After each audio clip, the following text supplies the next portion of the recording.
Beverly Hills 90210 features a 3-block stretch of shopping on Rodeo Drive that's so exclusive, it's called the Golden Triangle. Not to be outdone, Beverly, Mass. 01915 has an entire Gold Coast. This is sort of where, at the turn of the century, you had Henry Frick build his mansion just down the way from here. It was the summer White House for William Taft. John D. Rockefeller summered here.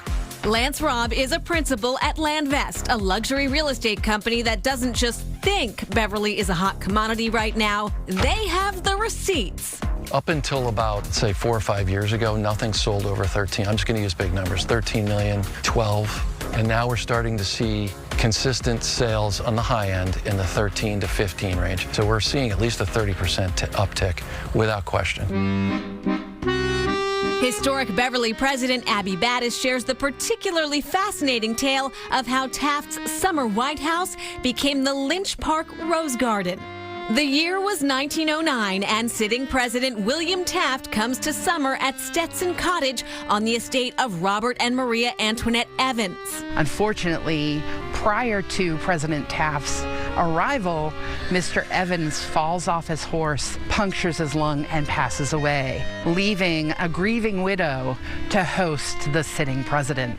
Taft loved the paparazzi, and paparazzi were crawling all over the Evans estate. In short, things did not go well. Mrs. Evans tells Taft that he's not welcomed back. To ensure that he does not come back, this cottage was lifted up, cut in two, and shipped across the harbor to drive the point even further that he was not welcomed back.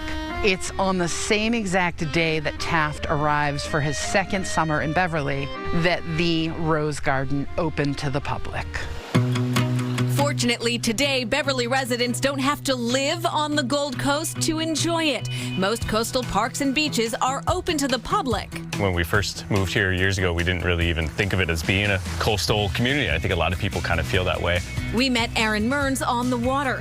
He is co-founder of Coast to Coast Paddle, a company he runs with his wife. It's really important to get more access to the water because the biggest barrier to people paddling is transporting all the equipment. Public racks like these are easing that burden year-round. Everything we do once we get to those colder months is a guided tour because the risks are quite a bit higher when you get to those colder months, but the rewards are pretty good too.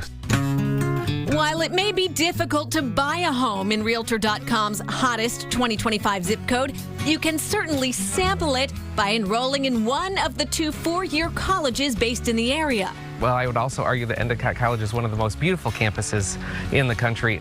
Full disclosure, this is Brian Kane, acting president here at Endicott College, so he may be a bit biased, but at least one student agrees. I mean, the 3 private beaches aren't bad. Okay, so come here for the 3 beaches, but stay for the 3 internships required for every student before they can graduate. I chose Endicott for the incredible internship program because I knew that could really boost my resume and allow me to stand out from the crowd.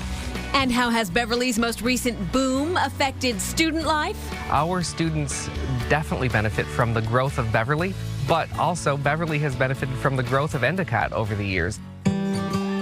One measure of any city's health is the engagement of their citizens. My name is Estelle Rand, and I'm the director of the Beverly Farmers Market.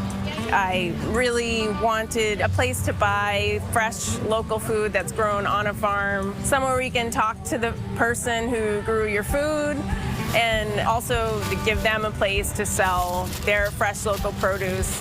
Joe Garrity is a regular here at the market, selling produce grown on his farm, Living Soil Gardens. My wife and I bought a home here in Beverly in 2018, and my first project was to tear up the entire yard and put a garden in. When I started pulling these crops out of the ground, I was like, oh my God, this is like nothing that came off the delivery truck. The market isn't just for farmers. There is live music, food, and artists as well. So I make everything here on the table. The back row is all in sterling silver.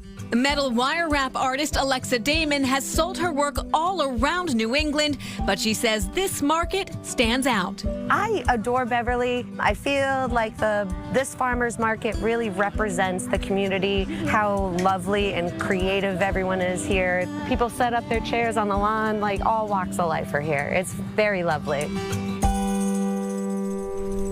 Okay, everyone, so before you go and sell your house and move to Beverly, let's add a little perspective here. Right, it's not the most expensive community in the state for sure, but it's pretty high up there. The median house price is $735,000. That's the median house price. That goes up significantly as you move closer to or especially on the water, as you heard.